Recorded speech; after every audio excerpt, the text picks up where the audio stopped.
ನಮಸ್ಕಾರ. ಮುಖ್ಯಾಂಶಗಳು.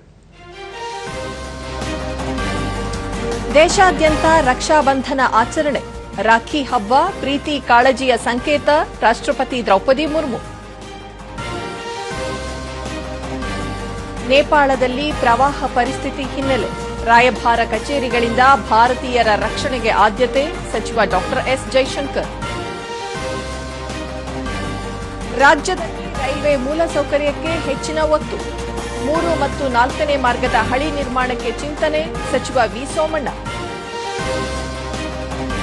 ಹಾಗೂ ಮಹರ್ಷಿ ವಾಲ್ಮೀಕಿ ಅಭಿವೃದ್ಧಿ ನಿಗಮದ ಅವ್ಯವಹಾರ ಆರೋಪ. ಸಚಿವ ಸ್ಥಾನಕ್ಕೆ ಬಿ ನಾಗೇಂದ್ರ ರಾಜೀನಾಮೆ. ನೇಪಾಳ ಟಿಬೆಟ್ ಗಡಿಯಲ್ಲಿ ಭೀಕರ ಹಿಮನದಿ ಕುಸಿತ ಮತ್ತು ಅಣೆಕಟ್ಟು ಒಡೆದ ಪರಿಣಾಮ ಭಾರೀ ಪ್ರವಾಹ ಉಂಟಾಗಿದ್ದು, ಜನರನ್ನು ಸುರಕ್ಷಿತ ಸ್ಥಳಕ್ಕೆ ಹೋಗುವಂತೆ ಜಿಲ್ಲಾಡಳಿತವು ಮನವಿ ಮಾಡಿಕೊಂಡಿದೆ. ಟಿಬೆಟ್ನ ಲೇಂಡೆ ನದಿಯ ರಸುವಾ ಗಡಿಯಿಂದ 18 ಕಿಲೋಮೀಟರ್ ದೂರದಲ್ಲಿರುವ ಸರೋವರದ ಅಣೆಕಟ್ಟು ಒಡೆಯುವ ಭೀತಿ ಉಂಟಾಗಿದ್ದು, ಹೀಗಾದರೆ ಅದು ನೇಪಾಳದ ಬೋಟೆ, ಕೋಶಿ ಮತ್ತು ತ್ರಿಶೂಲಿ ನದಿಗಳಲ್ಲಿ ಹಠಾತ್ ಪ್ರವಾಹಕ್ಕೆ ಕಾರಣವಾಗಬಹುದು.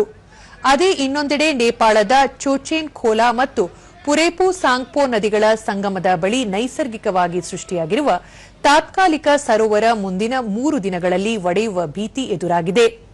ಇದರಿಂದಾಗಿ ಕೆಳಭಾಗದ ಪ್ರದೇಶಗಳಲ್ಲಿ ಮತ್ತೆ ಭೀಕರ ಪ್ರವಾಹ ಉಂಟಾಗುವ ಆತಂಕ ಎದುರಾಗಿದೆ.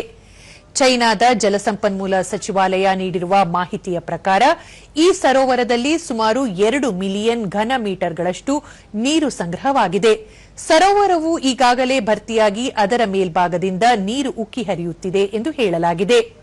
ಮುಂದಿನ 3 ದಿನಗಳಲ್ಲಿ ಸರೋವರಕ್ಕೆ ಇನ್ನೂ 3 ಮಿಲಿಯನ್ ಘನ ಮೀಟರ್ಗಳಷ್ಟು ನೀರು ಬಂದು ಸೇರುವ ಸಾಧ್ಯತೆ ಇದೆ ಎಂದು ಹವಾಮಾನ ಇಲಾಖೆ ಮುನ್ಸೂಚನೆ ನೀಡಿದೆ. ಇದರಿಂದ ಸರೋವರದ ಮೇಲೆ ಒತ್ತಡ ಹೆಚ್ಚಾಗಿ ಅದರ ತಡೆಗೋಡೆ ಒಡೆಯುವ ಸಾಧ್ಯತೆ ಹೆಚ್ಚಿದೆ. ಒಂದು ವೇಳೆ ಇದು ಸಂಭವಿಸಿದರೆ ಕೆಳಭಾಗದಲ್ಲಿರುವ ಜನವಸತಿ ಪ್ರದೇಶಗಳು ಜಲಾವೃತವಾಗಲಿವೆ. ಚೈನಾ ಮತ್ತು ನೇಪಾಳದ ಗಡಿ ಭಾಗದಲ್ಲಿ ಈಗಾಗಲೇ ಸಂಭವಿಸಿರುವ ಭೀಕರ ಹಠಾತ್ ಪ್ರವಾಹದಿಂದ ನೂರಾರು ಜನರು ಸಾವನ್ನಪ್ಪಿದ್ದಾರೆ ಮತ್ತು ಸಾವಿರಾರು ಮಂದಿ ನಾಪತ್ತೆಯಾಗಿದ್ದಾರೆ. ಈ ದುರಂತದ ಬೆನ್ನಲ್ಲೇ ಈಗ ಹೊಸದಾಗಿ ಸೃಷ್ಟಿಯಾಗಿರುವ ಈ ಸರೋವರದ ಬಗ್ಗೆ ಅಧಿಕಾರಿಗಳು ತೀವ್ರ ನಿಗಾ ವಹಿಸಿದ್ದಾರೆ.